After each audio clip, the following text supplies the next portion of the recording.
നമസ്കാരം. നിങ്ങൾ ഉദ്ദേശിച്ചത് പല മാധ്യമങ്ങളിലൂടെ വന്ന കാര്യങ്ങളൊക്കെ ആയിരിക്കും. ഞാൻ ഈ അടുത്ത കാലത്ത് കണ്ട ഒരു മാധ്യമ സുഹൃത്ത്, ഒരു ചാനൽ ന്യൂസ് റീഡർ, നിങ്ങൾക്കറിയാം,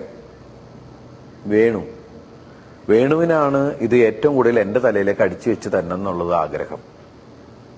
വേണു എന്ന് കേൾക്കുമ്പോഴോ വേണുനാഥം, ഓടക്കുഴൽ, ഇംഗ്ലീഷിൽ ഫ്ലൂട്ട് എന്ന് പറയും.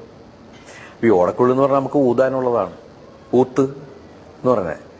അദ്ദേഹം ആ തൊഴിൽ തന്നെയാണ് ചെയ്തുകൊണ്ടിരിക്കുന്നത്. അല്ലാണ്ട് മേലാണെങ്കിൽ ഒരു പണിക്ക് അദ്ദേഹത്തിന് പോകാൻ പറ്റൂല. നമ്മളൊക്കെ പൊരി വേലത്ത് നല്ല അന്തസ്സായിട്ട് പണിയെടുത്തിട്ടാണ് ഇതാവണേ. നമ്മളെ പോലുള്ള ആൾക്കാരില്ലെങ്കിൽ ഇവർക്കൊന്നും പറ്റൂല. എന്തെങ്കിലും പറയാനുള്ള ആൾക്കാർ വന്നിരിക്കണ്ടേ. ഇപ്പൊ രാഷ്ട്രീയ രംഗത്തുള്ള ആൾക്കാരെ കരിവാരത്തേക്കണാണ്. പുള്ളി ഇവിടുത്തെ ജഡ്ജിയായിട്ടിരുന്നിട്ട് പുള്ളിയാണ് കാര്യങ്ങൾ തീരുമാനിക്കണേ. പുള്ളി എല്ലാവരും ഒത്താണ്. ഒരു കുടുംബം മാത്രം നോക്കിയാൽ പോരെ അവർക്ക്. പല കുടുംബങ്ങൾ നോക്കണം.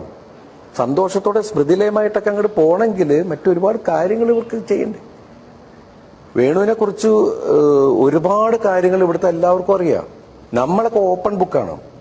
നമ്മളിപ്പോൾ ആരോട് എങ്ങനെ പെരുമാറുന്നു എന്നുള്ളതെല്ലാം നമ്മൾ 250 ആൾക്കാരുടെ മുമ്പിൽ നിന്നിട്ടാണ്. മറ്റതല്ല. ഒരു ചാനലിന്റെ അകത്തുള്ള കാര്യങ്ങൾ, ഇപ്പം നിങ്ങൾ മീഡിയ പേഴ്സണാണ്, ഞാനും മീഡിയ പേഴ്സൺ തന്നെയാണ്. എൻ്റെ മാധ്യമം സിനിമയാണ്. പക്ഷെ ഒരുവിധം കാര്യങ്ങളൊക്കെ നമുക്കെല്ലാം ഇങ്ങോട്ടൊക്കെ എല്ലാം മനസ്സിലാവും. അപ്പൊ ഈ അദ്ദേഹത്തെക്കുറിച്ചുള്ള ഒരുപാട് കാര്യങ്ങൾ, ശരിക്കും പറഞ്ഞ ഒരു സിനിമ എടുക്കാനുള്ള സാധനമുണ്ട് എൻ്റെ കയ്യിൽ. ഈ അടുത്ത കാലത്ത് നമ്മളെ ഏറ്റവും കൂടുതൽ ഞെട്ടിച്ച, എനിക്ക് നല്ല കേരളത്തിലെ ജനങ്ങൾക്ക് മൊത്തം ഭയങ്കര വിഷമം തോന്നിയ ഒന്നാണ്. ഒരു ചാനൽ ഉദ്ഘാടനം ചെയ്ത അന്ന് തന്നെ അതിന്റെ ഒരു മന്ത്രിയെ വളരെ മോശമാക്കി കാണിക്കുക, ഒരു പ്രായമുള്ള ഒരു മനുഷ്യനെ, ഓരോരുത്തരുടെ പേഴ്സണൽ കാര്യങ്ങളിൽ. ആരാണ് ഈ ചാനലിന്റെ ആൾക്കാർക്ക് എന്ത് യോഗ്യതയാണ് ഉള്ളത്, എന്ത് സംസ്കാരമാണ് അവർക്കുള്ളത്? ശരിയാണ്. മാധ്യമപ്രവർത്തകനായ വേണു ബാലകൃഷ്ണൻ എന്ന മാപ്പറെ പറ്റിയാണ് ദിലീപ് ഈ പറഞ്ഞത്. കുറച്ച് വർഷങ്ങൾക്ക് മുമ്പ് പറഞ്ഞതാണ്. പക്ഷേ ഈ അതിജീവിതയുടെ കേസൊക്കെ ഉണ്ടായതിനു ശേഷം ഏറ്റവും കൂടുതൽ ദിലീപിനെതിരെ വ്യക്തിഹത്യ പോലെ തന്നെ പ്രവർത്തിച്ചൊരു വ്യക്തിയാണ് നികേഷിനൊപ്പം ഈ വേണു ബാലകൃഷ്ണൻ. നികേഷിൻ്റെ ചാനലായിരുന്നില്ല, മറ്റൊരു ചാനലായിരുന്നു. ഇവിടെയാണ് നമ്മൾ ശ്രദ്ധിക്കേണ്ടത്. ഇതേ വ്യക്തി, അതായത് ഈ വേണു ബാലകൃഷ്ണൻ എന്ന ഇതേ വ്യക്തി പിന്നീട് മറ്റൊരു കേസിൽ പെടുകയുണ്ടായി. അത് പോലീസ് കേസൊന്നും ആയില്ല. പക്ഷേ ആ മാധ്യമ സ്ഥാപനത്തിൽ കേസാവുകയും പുറത്ത് അത് വാർത്തയാവുകയും അങ്ങനെ നമ്മൾ അറിയുകയും ചെയ്തു. സ്വന്തം സഹപ്രവർത്തകയ്ക്ക് മെസ്സേജ് അയച്ചു. അത് സാധാരണ മെസ്സേജല്ല, ഈ അടിവസ്ത്രത്തിൻ്റെ നിറവും സൈസും ഒക്കെ ചോദിച്ചുകൊണ്ടുള്ള മെസ്സേജാണ്. തുടർന്ന് അവിടെ വലിയ പ്രശ്നമായി കഴിഞ്ഞപ്പോൾ ആ മാധ്യമ സ്ഥാപനത്തിൽ നിന്ന് പുറത്തു പോകേണ്ടി വന്നു. ഇത്തരം സ്വഭാവ വൈകൃതമുള്ള ആളായിരുന്നു ദിലീപിനെ ഏറ്റവും കൂടുതൽ വ്യക്തിഹത്യ ചെയ്യാൻ മുന്നിൽ നിന്നത്. അതിൻ്റെ കലിപ്പുണ്ടാവാം അന്ന് തന്നെ ദിലീപ് ഇയാളാണ് എന്ന് വ്യക്തമായി മനസ്സിലാക്കത്തക്ക തരത്തിലെ ചില പരാമർശങ്ങൾ പറഞ്ഞു. വേണുവിൻ്റെ പേരും പറയുന്നുണ്ട്. അതിനൊപ്പം ആ മാധ്യമ സ്ഥാപനത്തിൽ അയാൾ ചെയ്തുകൊണ്ടിരുന്ന ചില ലീലാവിലാസങ്ങൾ ദ്വയാർത്ഥ പ്രയോഗത്തോട് തന്നെ പറഞ്ഞു വെക്കുന്നുണ്ട്. എല്ലാ കലിപ്പും അതിലുണ്ട്.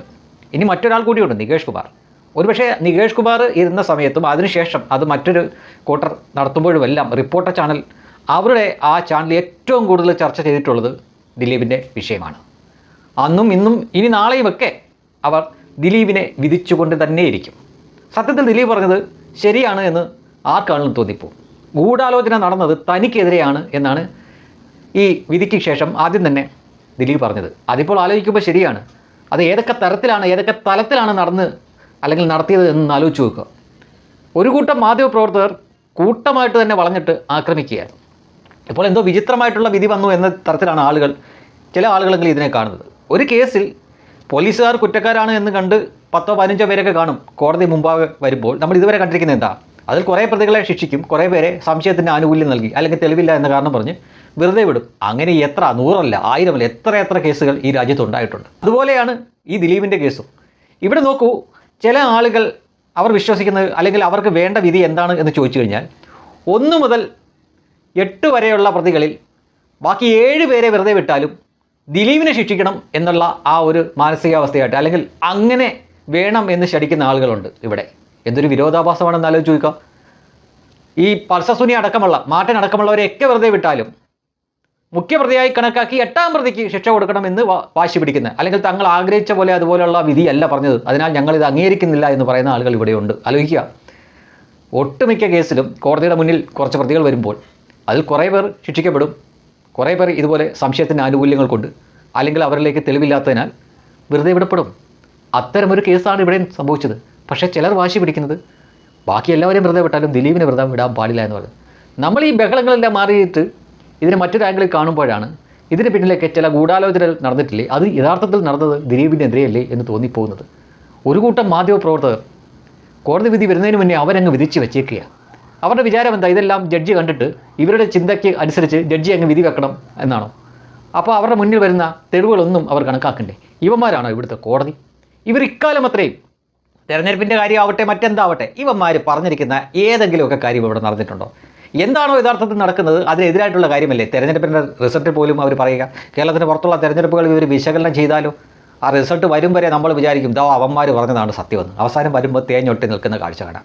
അങ്ങനെ വീണ്ടും തേഞ്ഞൊട്ടി എന്നേ പറയാനുള്ളൂ. ആ കൂട്ടത്തിൽ തന്നെ ഏറ്റവും കൂടുതൽ ഉപദ്രവിച്ച ഒരാൾക്കെതിരെ വർഷങ്ങൾക്ക് മുമ്പ് തന്നെ പരസ്യമായിട്ട് മറ്റൊരു മാധ്യമപ്രവർത്തനോട് പറഞ്ഞ കാര്യമാണ് ഇപ്പോൾ നിങ്ങൾ കേട്ടത്. നികേഷനുള്ളതും ഇനി മൊട്ട അരുണൊക്കെ ഉള്ളത് ഒരുപക്ഷെ വരും ദിവസങ്ങളിൽ ദിലീപ് കൊടുക്കും എന്ന കാര്യം ഉറപ്പാണ്. കാരണം വാശിയുടെ കാര്യത്തിൽ അങ്ങേര് ഒടുക്കത്തെ വാശിക്കാരനാണ്. മാത്രമല്ല ഇപ്പോൾ വിചാരണ കോടതി അദ്ദേഹത്തെ കുറ്റവിമുക്തനാക്കിയിരിക്കുകയാണ്. അതിനാൽ ആ വാശിയൊക്കെ ഒരുപക്ഷെ ഉണ്ടെന്നാണ് വിശ്വാസം. വരും ദിവസങ്ങളിൽ കൂടുതൽ വെളിപ്പെടുത്തലുകളും ചില മാധ്യമപ്രവർത്തകരുടെ ലീലാവിലാസങ്ങളുമൊക്കെ അദ്ദേഹം അറിഞ്ഞു വെച്ചത് പുറത്തു വരാനുള്ള എല്ലാ സാധ്യതയുമുണ്ട്.